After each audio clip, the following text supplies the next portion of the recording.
welcome to Altinamirror.com. I'm Neil Rudel, and I'm joined by Avery Hill of the Daily Collegian. Avery, thanks for being available. Yep, for sure, anytime.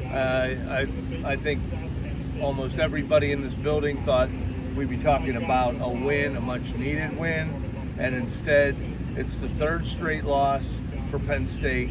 They've gone from number 2 in the country to three losses in a row, 22-21 to a Northwestern team that just kept gaining confidence the whole way through. Just a real, the crowd was again chanting "Fire Franklin." It's just really a dark time here at Penn State. Yeah. I mean, just as you said, I mean, the game overall, I mean, it just felt flat. I mean, I think you talk about from the crowd. I noticed even 90 minutes before kickoff, you start to get a little bit of people. Usually, there wasn't really much of anyone. They do their little chants and everything, and no one was really cheering. You saw that during the game. You saw that before the game when James Franklin came out to a rack of blues. Rudel a little bit as well. Then obviously Gerardo threw the first pick, which obviously was pretty bad. I'm not sure really what was there for him. He really gave that one away, and fans out here. And then obviously you get to late in the game where Gerardo goes down, gets hurt, tries to scramble, gets hit, and James Franklin said after the game he's out for the season.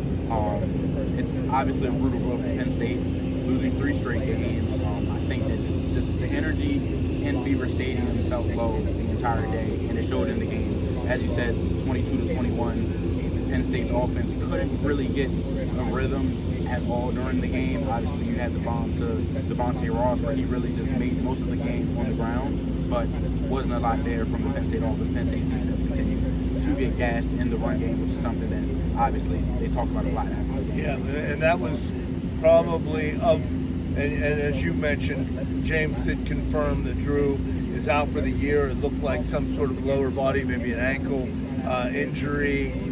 Running the football caught up to him. Ultimately, he's made a lot of plays with his legs. He's not a natural runner, so that's a whole sidebar to the rest of the game, the fact that he is now out for the year. But as you touched on, Avery, when Penn State went back up 21-16 with 10 minutes to play, the fact that their defense allowed Northwestern to go the whole way up the field and then run the clock out, I think is the biggest disappointment of all the disappointments today, and there were many.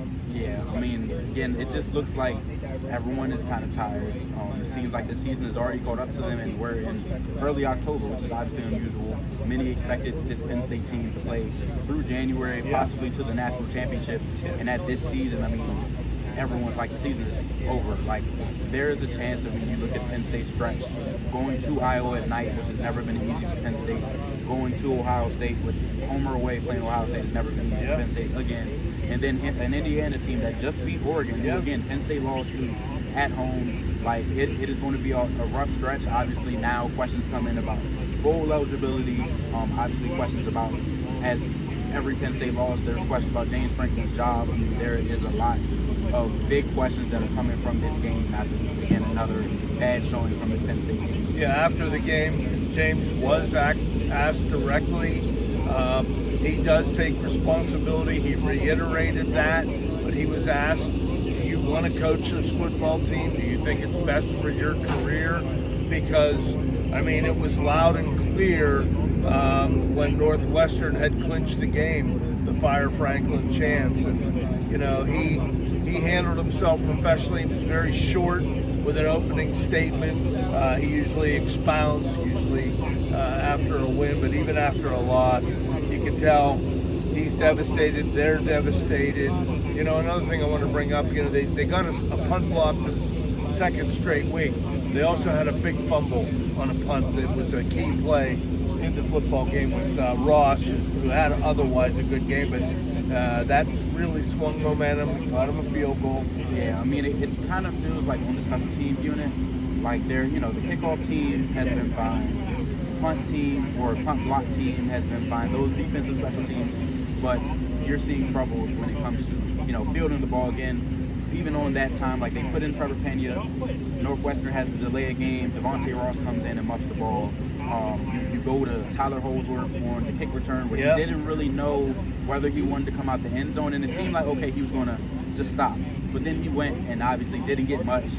Left Penn State with bad field position to start the drive, which obviously is never good. It was really, I would say, I don't know if confusing is the word, but a conflicting day when it comes to special teams because you had some good things, but you also had some really bad things that you have to look forward to. The other thing was a big problem is how undisciplined Penn State played today. They had 6 penalties in the first half for 71 yards. Northwestern had 0 in the first half, and that just kept taking away momentum, time of possession. Here's the other thing. Jim Knowles came in here. Their defense was ranked among the worst on third down percentage and fourth down percentage, and Northwestern did it again today. Yeah, it continues to just be so many different things, so many little things that you cannot do to win a football game. And it seems like Penn State did just about all of that. Again, you talk about the penalties, you talk about having trouble on special teams in one way or another. You can talk about, again, defensive play calling. I think something interesting we saw in the beginning of the game was Keon Wiley starting the game. Penn State starting with 3 linebackers. I thought that was a hint that they are kind of understanding that this 14-5 is a little too much for a linebacker to cover. I think that's a little bit too much pressure when you don't have the depth in general. But it also just looks like Penn State does not have the numbers as a whole. The run defense, again, continued to get gashed. They're making a lot of substitutions on the defensive front. And obviously we're not figuring out why exactly, but it hasn't worked. I mean, you have your 3rd or 4th string defensive tackles come in the game. That is not going to help. You may see Avery Gilliam go in and get blown up on a double team, on Waco, not recognizing the screen. So there is a lot of issues on this team overall. Just a couple more, and we appreciate our collegian fellows helping us out. Another big play in the game was Drew's interception. You know, the crowd was involved early in the game, even though they were down 3-0 at the time. Yeah. Throws just a really bad pick in the end zone. He underthrows it. 2nd and 2 from like the 10-yard line. Again, a pass that shouldn't have been thrown 100%. or shouldn't have been thrown there, and you live to see another down. Drew Hour's career, and this is how we'll wrap it up. You know, very much a mixed blessing as you look star-crossed and how we're going to look back at his career. I mean, very talented. At one point, he was projected to be a real high-round pick in the draft. We'll see how that plays out. We'll see how this injury factors in, but he just made a lot of really key mistakes in the biggest moments that led to losses. 100%. Yeah, I do wish him well in his recovery. Penn State at Iowa next week. Avery Hill, thanks for filling in for Andy Stein. Yeah, and we appreciate all your help, and we appreciate you watching. Thank you very much. Thank you all.